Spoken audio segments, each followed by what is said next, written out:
தங்களது அறிவுரை இதுவாயெனில் நான் நாளையே என் நண்பனின் மகனான வாயுவை அழைத்து மீனாட்சிக்கு விவாகம் செய்து வைக்கிறேன்.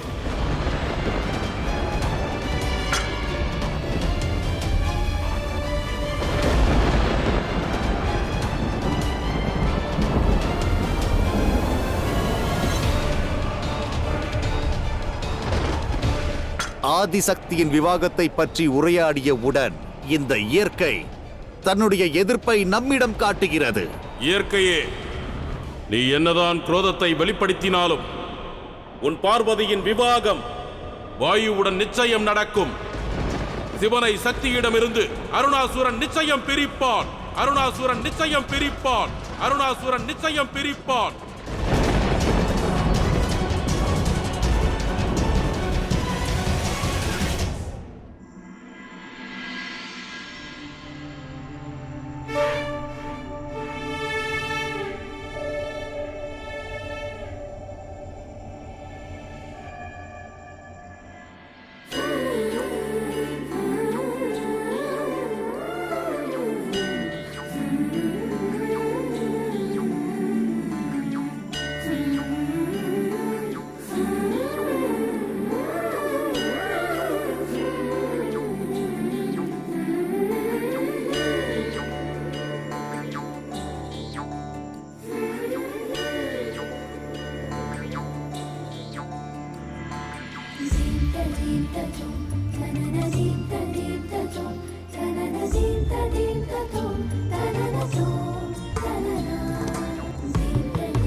சுந்தரா, சுந்தரா, எங்க இருக்கிறாய்?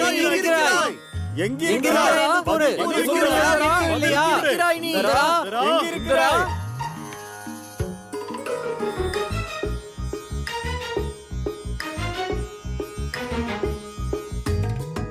சுந்தரா, அட சுந்தரா, சுந்தரா, உன்னைத்தான்.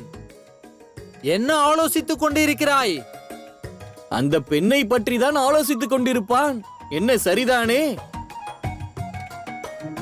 சற்று பதில் கூறு சுந்தரா. உண்மையில் அந்த பெண் உன் மனதை மயக்கி விட்டாளா? எங்களை கவனிக்க தவறுகிறாய்.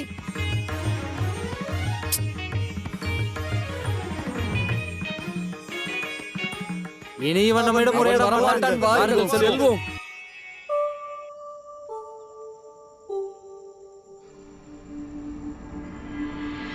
சிவசக்தியைப் போலவே அவர்களது திருவிளையாடலும் கூட அற்புதமானதே. ஏதும் அறியாத இந்த வனவாசிகளின் நிலையை கண்டீர்களா? எந்த சுந்தரனை சிநேகிதனாக சகோதரனாக அழைக்கிறார்களோ அவர் உண்மையில் மகாதேவராவார்.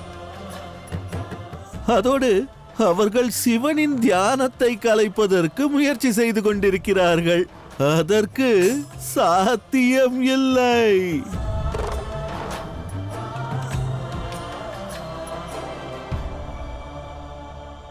ஆனால் இக்கணம் சிவன் தனது சக்தியை நினைவில் கொள்கிறார்.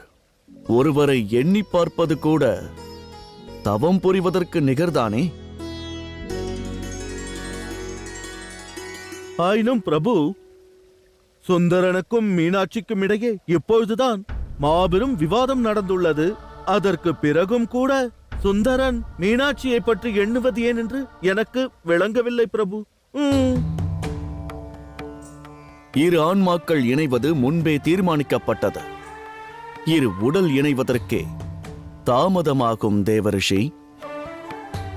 விதியின் நியதிப்படி இரண்டு ஆன்மாக்கள் ஒன்றோடு ஒன்று நெருங்கும் போது அந்நேரம் எத்தகைய விவாதம் நிகழ்ந்தாலும் சரி, அந்த உறவே பிரச்சனைக்கான தீர்வையும் கண்டுவிடும். நினைவுகள் இன்பமான தருணங்களை மீட்டுக் கொண்டு வரும். மகாதேவர் இக்கணம் அதைத்தான் செய்து கொண்டிருக்கிறார். சரியாக கூறினீர்கள் பிரபு. ஆயினும் பிரபு, அங்கு மீனாட்சி ரூபத்தில் இருக்கும் தேவி பார்வதியோ பிரச்சனையை பெரிதுபடுத்த நினைக்கிறார்களே.